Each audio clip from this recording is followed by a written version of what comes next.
Hello, my name's Kay, and I'm invested in the Dream SMP lore. I'm also invested in whether or not Lore Dream would have a defendable case in court. First, I'm exclusively talking about lore characters in this video. The Dream SMP content creators have not committed any heinous crimes, to my knowledge. Second, I want to elaborate on pleading guilty versus not guilty.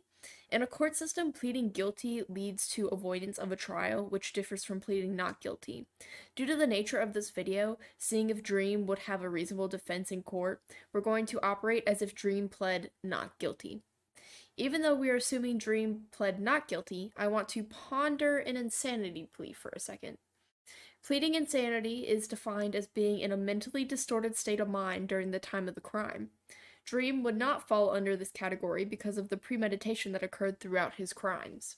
Some instances of premeditation include convening with Technoblade and Filza for a full day before the destruction of Manberg, draining the rivers in Manberg before bombing it to ensure the most destruction, and more recently, conspiring with puns in regards to his prison situation. Continuing with the assumption that Dream has pled not guilty, let's evaluate some of his crimes and break down what he should be prosecuted for. While overall, Dream is a bully and a power-hungry monster, his narcissism isn't a crime. What is a crime, however, is the false imprisonment and murder of Tommy Innit, as well as the terrorism brought upon L'Manberg.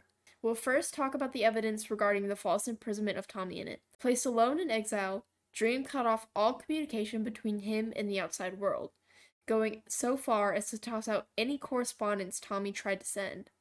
Dream also restricted access to any materials Tommy had and removed the shelter that Tommy had built. Many of these actions point towards the false imprisonment of Mr. Innit by Dream. False imprisonment does not have to be carried out via force or intimidation, which means it applies strongly in Tommy's defense. Tommy was not forced or intimidated to stay in exile, simply manipulated by Dream. We can see evidence of this when Tommy claims that Dream was his only friend.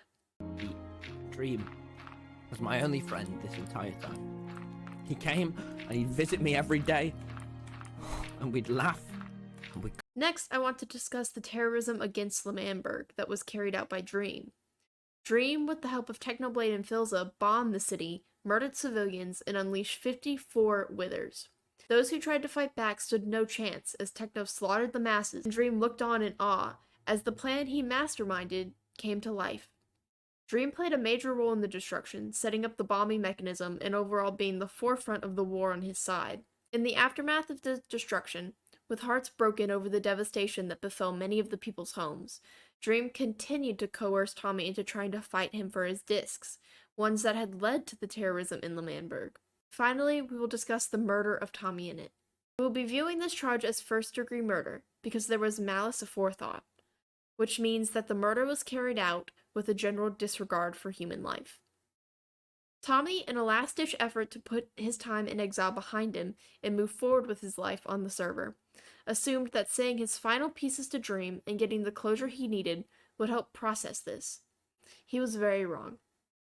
After entering the prison cell with Dream, TNT started to explode on the roof, effectively causing a security breach and causing Sam to lock Tommy in the prison for a week, which is a different level of illegal all on its own. The week spent together in prison was full of bickering, arguing, and an all-around tense atmosphere.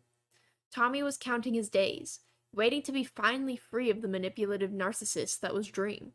But when the final day came, Sam would not let him out.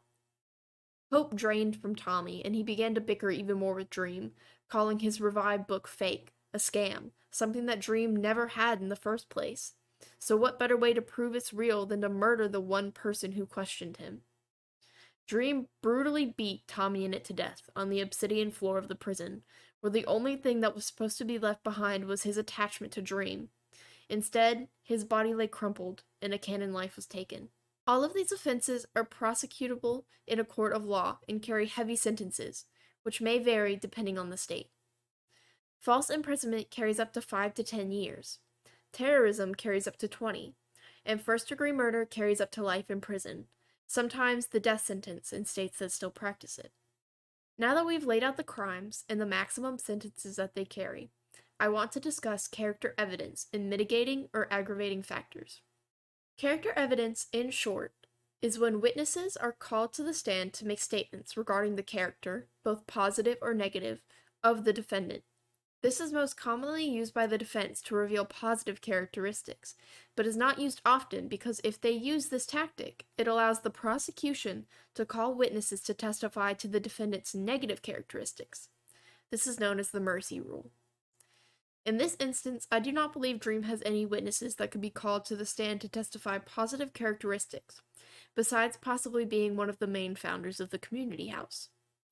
Because there are no redeeming characteristics to testify, no negative characteristics will be brought up.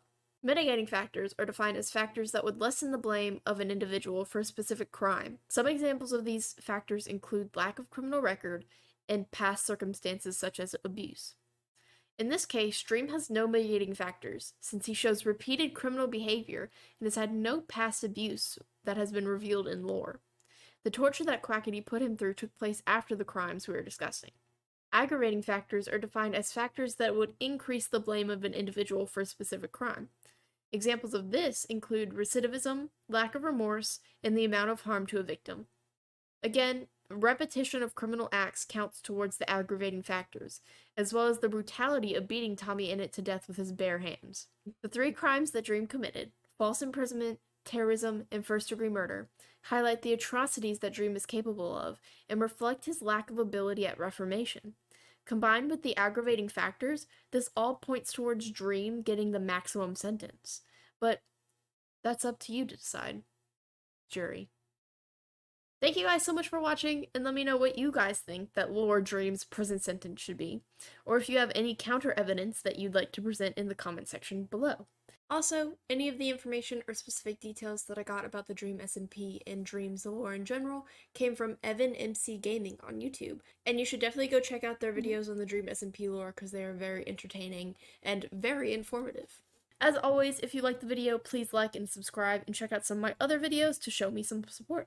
Thank you guys so much. I hope you have a good rest of your day.